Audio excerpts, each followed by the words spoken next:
And now, Duke professor and a former FDA commissioner who sits on the board of Johnson & Johnson. Doctor, it's good to see you on this Friday night. What does this mean now for the overall vaccine question? Well, thank you, Scott. It's a huge step, both for saving lives and for getting beyond the pandemic here in the United States and around the world. This is a vaccine that's one shot, can be used more easily in a lot of settings. So it's going to make a big difference if the FDA acts on its advisory committee's recommendations, which could happen as soon as tomorrow. There will be more shots in arms next week. Sounds like, though, from Meg's reporting that we're going to have to wait a while for Johnson & Johnson to be able to ramp all of this up. There is going to be a ramp-up period, so 4 million doses expected next week, going higher during the month of March, with 20 million doses delivered by the end of March. And so that's 20 million people fully vaccinated, since it's just one dose for the vaccine. And Scott, that's coming on top of some expansions in the supply from the Pfizer and Moderna vaccines.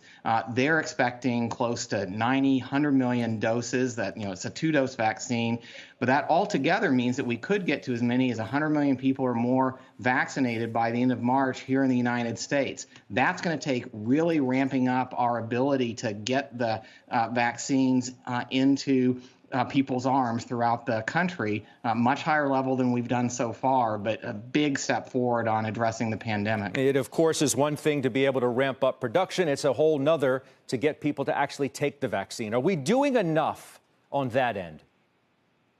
The most important thing in the last few weeks, Scott, has been to get the vaccine supply up and then to make sure that our capacity to get the shots into arms goes along with it. So you've seen the administration take some big steps both to help the manufacturers along and to open up additional channels for people to get shots, and working with states, local governments, private sector throughout the country, mass vaccination sites, pharmacies, healthcare centers coming online. You're going to see a lot more of that in the coming weeks. We're going to need to double the amount of doses we're delivering per day right now to keep up with this expected increase in supply. And then you're right, Scott, beyond that, there are a lot of Americans right now who want to get shots. We've got excess demand, but there are also millions of Americans who are not quite sure yet. And reaching out to them, making sure their questions get answered becomes an increasingly critical part of the next phase of dealing with the pandemic. Lastly, before I let you go, how concerned should we be about these new variants? One in New York City, another in California, spreading, they say, like wildfire.